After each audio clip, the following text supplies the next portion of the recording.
Hello friends, I finished The Sandman and I have to say they nailed it. Not perfect, but honestly as perfect as an adaptation of my favorite comic was ever going to get. I'm deeply impressed. Neil Gaiman is the director of the show. Neil Gaiman says they saw over 1000 auditions for Dream, but it was always Tom Sturridge. Tom Sturridge adds he read the Sandman series until it was in his bones and in his blood during the casting process. You see, the way Goldie is copying Abel, this might be the cutest thing ever. Now let's see the making of this masterpiece. The Sandman is the most iconic series of Neil Gaiman, but multiple failed attempts to adapt it for the big and small screen have tormented Gaiman for 3 decades.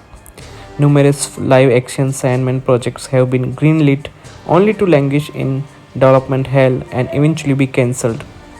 Gaiman can be forgiven then for thinking a Sandman movie or TV show would never happen. Character Dream have a family and the members are destiny, death, destruction, desire, despair, delirium and our favorite dream. Desire is the third youngest of the endless and the twin of despair. The anthropomorphic personification of its name, desire blends in effortlessly with whatever environment it finds itself in. It lives in the heart of a massive flesh and blood statue of itself, known as the threshold. Desire's sigil is a heart of cut glass. Like many fantasy shows, much of the Sandman episode 1 is spent establishing the world of the series.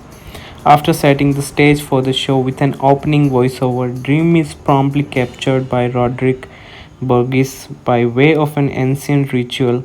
A distraught father, Burgess had been attempting instead to capture Death to demand that his late son be brought back to life.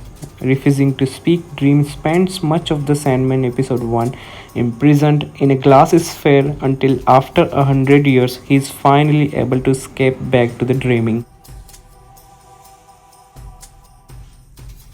The VFX artist delivered with par excellence in the series. Every little detail in the episode, down to the wings of Lucifer, is extremely well done.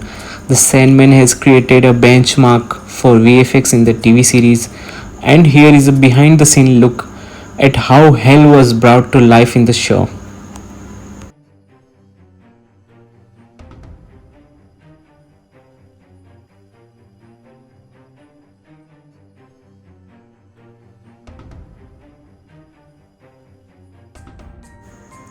Episode 5 is a dope. With Morpheus caught off guard, John settles in at a dinner to watch the people around him and put his theory about truth and lies to a terrifying test. I am the Sandman. You are the Sandman. Should I tell you one?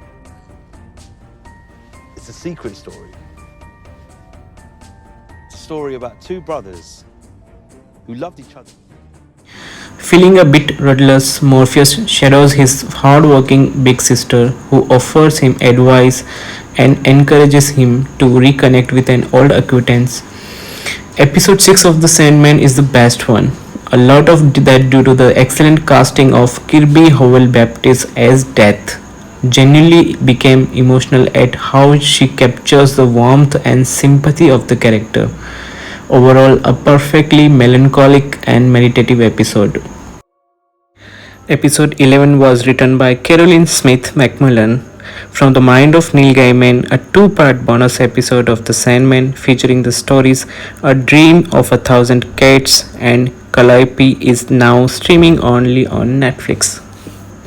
Thank you guys and keep watching.